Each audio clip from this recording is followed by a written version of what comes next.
আজকে দুপুরে খানাপিনা এটাও করলাম পেট ভরে। কিভাবে কি দিয়ে সেটা শুরু দেখাচ্ছি। শুরুতে নিলাম ভাত, ভাতের সাথে নিয়ে নিলাম হলো লাউর ছিলকার সবজি। জি হ্যাঁ, ঠিক শুনছেন, লাউ যে আছে সেটা ছিলকা প্রথমে কাটে, সেটাকে সিদ্ধ করে, তারপর প্রথমে কুচি কুচি, তারপর সিদ্ধ, তারপরে হলো মশলার সাথে এটাকে ভাজি করে চিংড়ি মাছ দিয়ে, খুব টেস্টি হয়। লাউ ছিলকা ফেলে দিচ্ছেন, রেখে দেন, খুব জলদি লাউ ছিলকা দিয়ে রেসিপি আপনাদের সামনে নিয়ে আসবো এবং আপনারা দেখবেন লাউ ছিলকা দিয়ে কি অসাধারণ সবজি করা যায় এবং পেট ভরে ভাত খাওয়া যায়।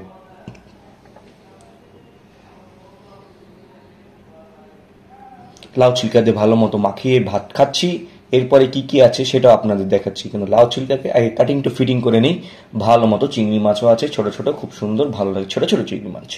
তারপরে আসলাম আমার প্রাণপ্রিয় না, কিছুই না, কিন্তু নিলাম আর কি এভারেজ, সেটা হলো লইটকা মাছের শুটকি। লইটকা মাছের শুটকি আম্মু ভালো মতো বাগার দিয়ে রান্না করে, খুব আহামরি লাগে না, এভারেজ লাগে আমার, কিন্তু এমন না যে খাবো না, খেতে ভালোই লাগে, মোটামুটি এভারেজ, একদম এভারেজ। খেতে হবে এমন কিছু না, কিন্তু খাওয়াটা ভালো। যেহেতু আম্মু রান্না করেছে, 4টা আইটেম আছে টোটাল: ডাল, কই মাছ, লইটকা মাছের শুটকি এবং লাউর সবজি। লাউর সবজি একদম কাটিং টু ফিটিং করে ফেলছি।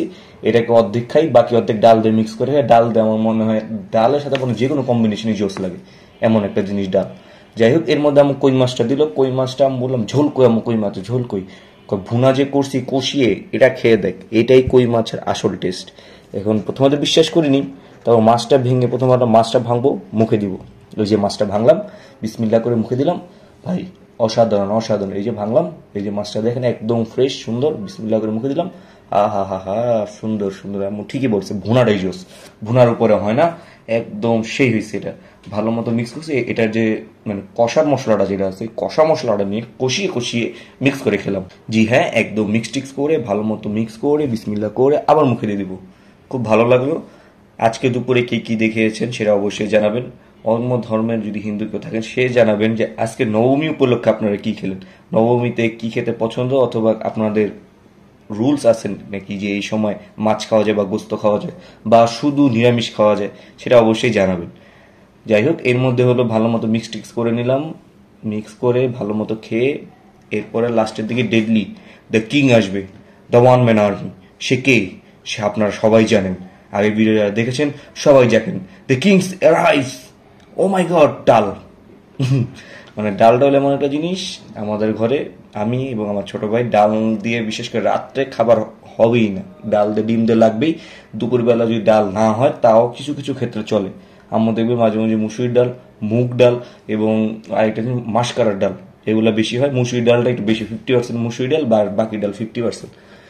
এর মধ্যে ভালো মতো মিক্স টিক্স করে খেয়ে নিচ্ছি। খাওয়া দাওয়া শেষ। এক হাত দিয়ে ভিডিও করাটা আসলে প্রচুর কষ্ট, দেখবেন ফোনটা বারবার কেঁপে যায়। কি খাচ্ছি, মাঝে মাঝে মাছ খেতে ভয় লাগে, কাটা টানা ঢুকে যায়, কাটা ঢুকে গেলে তো আরেক টেনশন।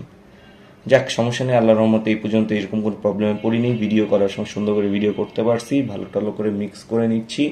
খাওয়াটা একদম close and done and dusted হয়ে আসছে। 2বার পজ করি, কারণ ডাল যেহেতু নিছি, ডালটাকে ভালো মতো মিক্স টিক্স করে তারপরে খাই।